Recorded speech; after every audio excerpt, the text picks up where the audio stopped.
Hey guys, what's up? This is a review of Minna no Nihongo. Pretty much my opinion of Minna no Nihongo is that it's not good for beginners. If you're a beginner and you're using Minna no Nihongo, switch to Genki if you can. I'll have a link to my Genki review down in the description below, and you can find out about Genki.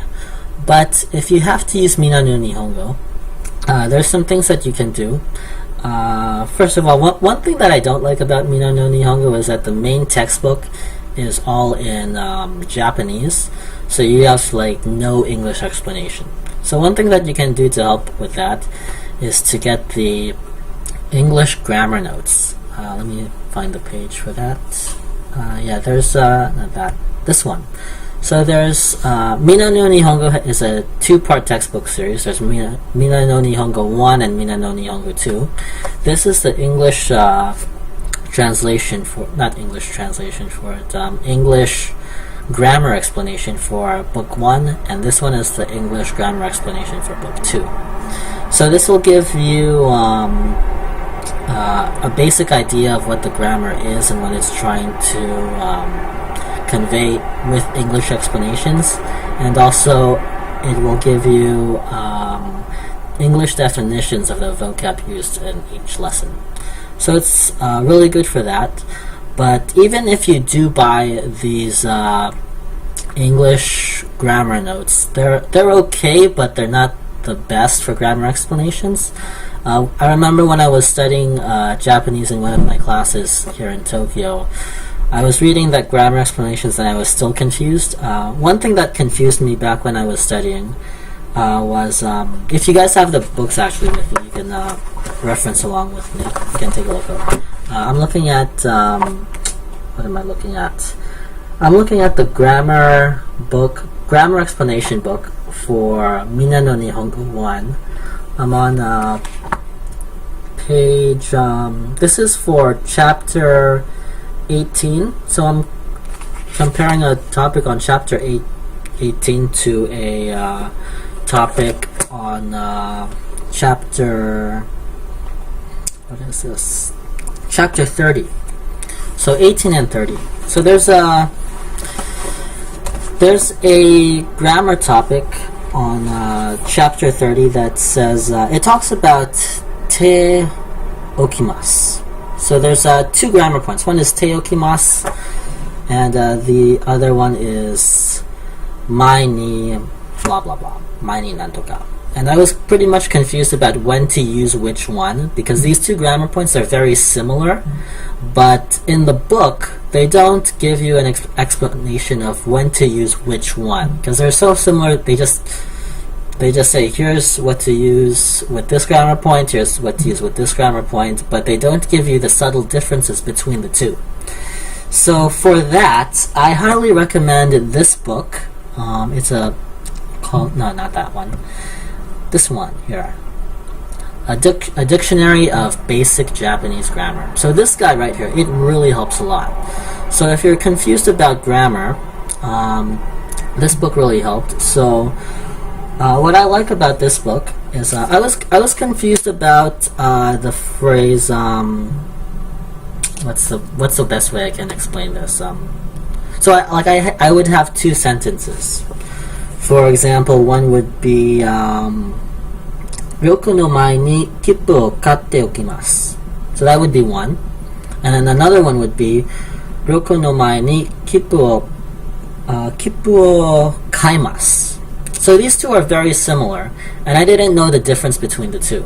And then by using this dictionary, I was able to look up the phrase oku and also the phrase mai ni.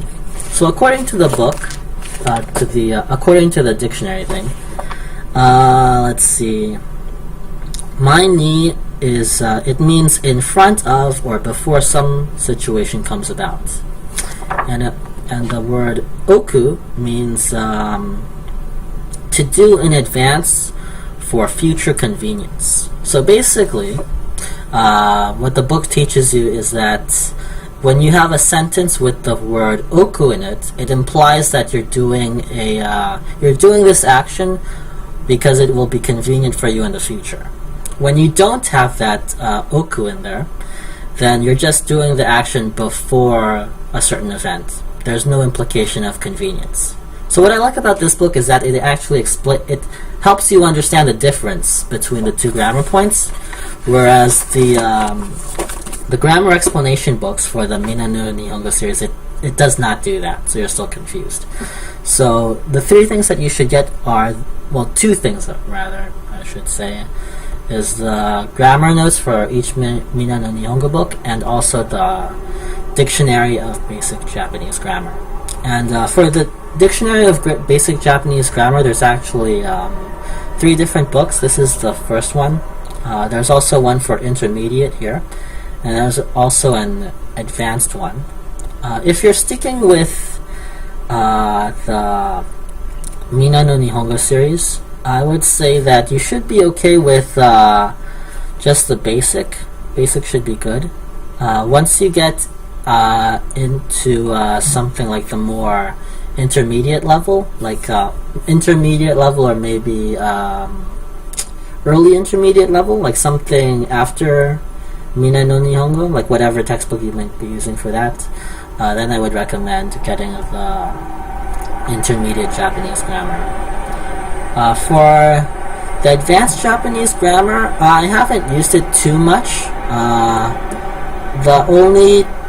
My Japanese is like maybe intermediate, but I have used it sometimes, like maybe I'm having a conversation with a friend in Japanese, and then they're using something they're using something in the conversation, and if I jot it down and I look it up, the advanced grammar book is good for that. But I would say the essential one for